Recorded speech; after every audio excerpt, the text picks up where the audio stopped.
You are listening to the Garlic Fries and Baseball Guys podcast. Sam Lubman and Joe Shasky, we're coming at you every week with all the best Giants content out there. Like, rate, subscribe, review, share, post these links everywhere. We're coming at you every week. Nothing but Giants baseball talk. That's what we do.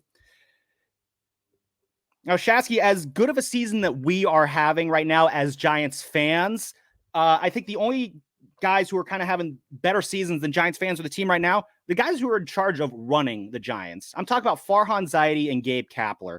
I don't know who you want to get into here first, but in terms of just the way fans were looking at these two last year versus how we're looking at them now, I mean, I guess let's start with Farhan here.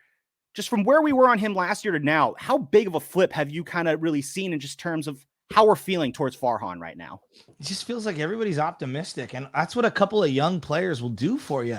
I mean, when you're old and everything's a 2-year deal and a 1-year deal and a patchwork, it was like, come on, man. Like, and quite frankly, I think the Bay Area, more than most markets, very xenophobic. And what I mean by that is we just love, when it comes to sports, we love our homegrown guys. And I don't mean homegrown as in born in the Bay Area. I mean that came up through the ranks. Not that we won't embrace a free agent here and there or someone who's traded here and there, but the core of the recipe has got to be homegrown guys. It's weird, isn't it?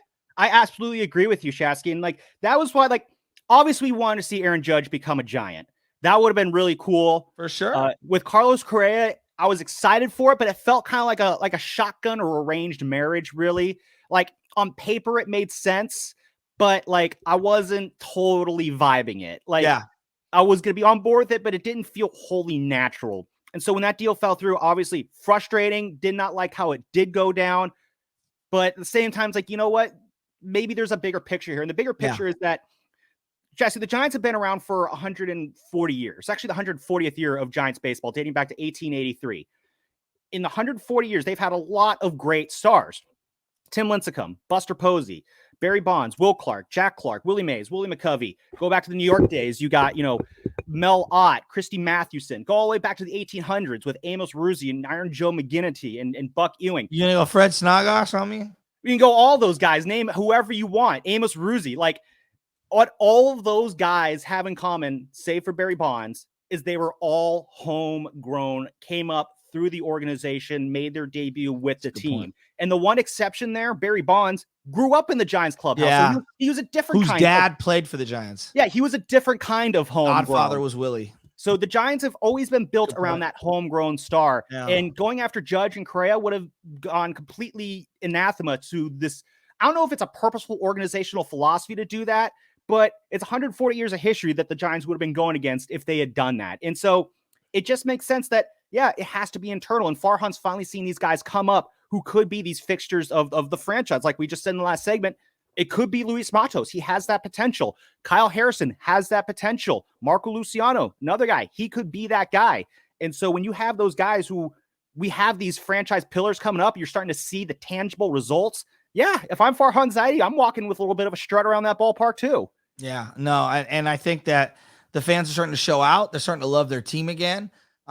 This is becoming one of those I'm falling back in love with Giants baseball seasons. 1987, I think, did that for a lot of people. You could say 86 was when they started to really turn it around, but 87 was when they really captured it. But it feels that way. 09 was very similar. Pablo Sandoval, yeah. Pablo Sandoval came up.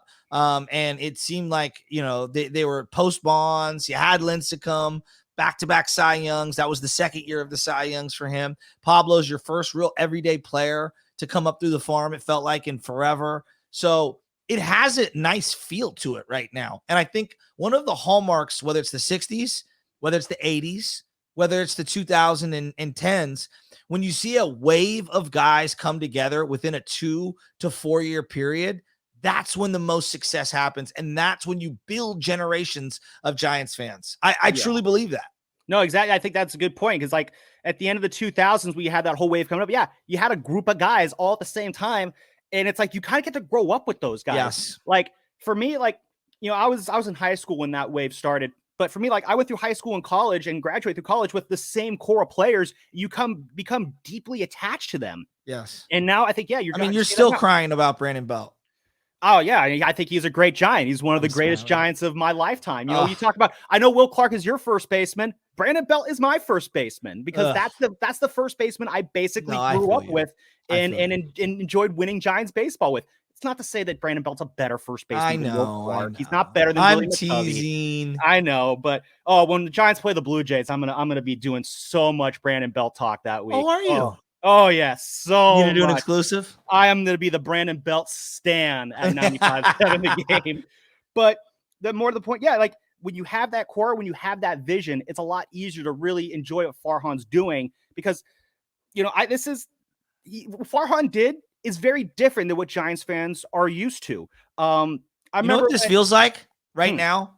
This feels like the montage in the movie where the fighter or the superhero starts honing their craft of their superpowers. It's the Rocky Balboa montage or their boxing skills, right? Yeah. Like that's what this is. Right now we're in the montage stage. And a part of me kind of loves this part, the development part. I really do live for this. It's the part where Farhan runs up the steps of the Philadelphia Public Library and jumps it down at the top. Or like Gabe.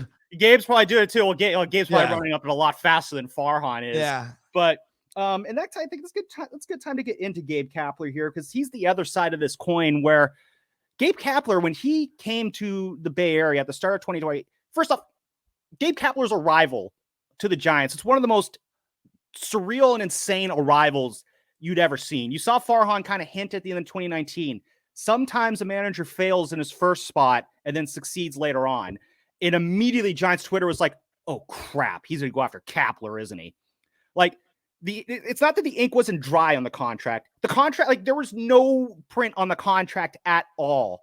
And Giants fans already wanted Gabe Kapler fired. He hadn't even interviewed yet. And then he does get hired, and the Bay Area media just puts on this massive hit job on him because of the mistakes he's made in the past.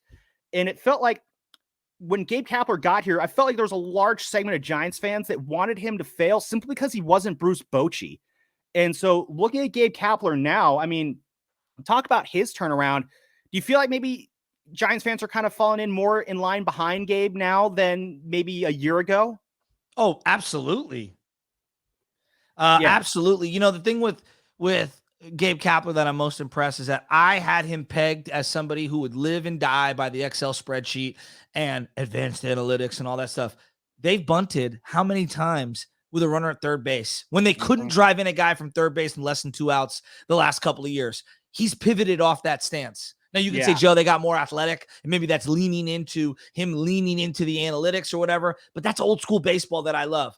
Him playing Thairo Estrada every single day and allowing him to fail and develop and become one of the top second basemen in baseball. That I appreciate instead of just constantly platooning him right out of the game. One thing I think, sorry, continue. No, I just, finding Camilo Duvall through the ups and downs and not playing the matchups and saying, you know what? That's our best weapon. We're going to nurture him. He's going to be in the 9th inning. And look where he's at a couple years later. I think I was too quick to jump down his throat at times. I don't think he's a perfect manager. I do think he can be real tight at times, and sometimes the players can feel that way. But I got to say, I'm coming around on Gabe Kapler. I really am. And I think Farhan as well has allowed Gabe to evolve. I think the two of them working in concert have pivoted off their old stubborn ways, at least my interpretation, through 2 years. And I really like what I'm watching. I'm enjoying this brand of baseball. Yeah. One thing I think that really, impresses me the most about Gabe Kapler is that he's an incredibly self-aware human being. So I remember he had just gotten hired. I went to the season ticket holder event back in December of 2019, where you got to meet Kapler, you got to meet Farhan.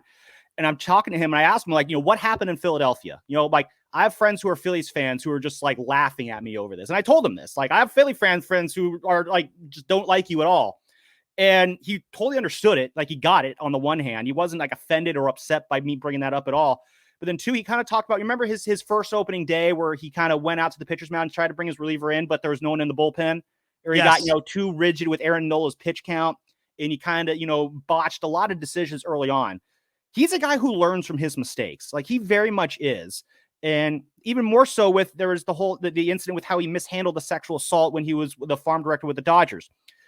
I remember at that same event, almost every question he got was some sort of, what were you doing? What were you thinking? Why did you do that?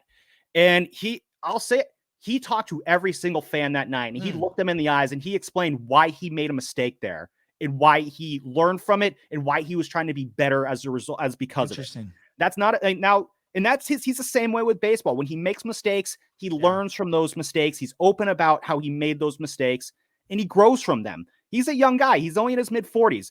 You know, hey, I said he's young. I mean, come on, man. That's considered young. But that's a guy, like, he's still growing and learning as a manager. Lots of managers have flamed out early. Tony La Russa, he didn't have the most, sexy tenure when he first got started in Chicago. And then Joe Torre, he used to be the manager of St. Louis. Didn't do anything special there. Did great in New York. So yeah, managers learn, managers grow. And I think you're really starting to see that with Gabe Kapler. And yeah, he is getting less rigid. He's letting guys go. He's letting Logan Webb throw an extra inning because that's his ace. He's trusting his 4-out save for Doval multiple times. Exactly. Like he's trusting his guys. He's not as analytically driven. Like, it's kind of like the big misnomer with Bruce Bochy is that he was all gut, no analytics. Yes, no, Bruce I Bochy, agree. He was looking at the spreadsheet too. With Gabe Kapler, it's almost like the opposite. He's all analytics, no gut. Gabe Kapler, he doesn't have a gut, but he's using his gut, I think, a lot more than people want to give him credit for. And yeah, it's a big reason why. Yeah, the Giants are seeing the turnaround. He's a big reason for it. 100%. Monday night was his 450th game as manager of the Giants. That has him 10th most in San Francisco Giants history. He's catching up to Felipe Alou on the games managed list. I think that's next. Felipe Alou is at 640. All right, so let me do you have the top 10 right in front of you? I can pull it up if you want. If you want to vamp for a second, I can pull it up. I dropped one of my needles. I'm relacing a glove here, and I dropped one of the needles, and I keep looking down here. Let me name some of them. McGraw is going to be at the top of the list. I'm going to let me just start naming off the top 10. When you have it, let me know. Give me a thumbs up, because I'm just thinking of some of the great managers in Giants history, and I'm going to, I want to name some of them. Yeah. Well, here I can go through the list right now. So, McGraw, let me go. I'll name them, and you tell me where they land. McGraw. Right. McGraw's number one on the list at 4,400 games managed. Bruce Bochy. Bruce Bochy is second at 2,106 games managed. Okay, I'm gonna go Dusty Baker. Dusty Baker's third at 1,556. Okay, I'm gonna go Roger Craig.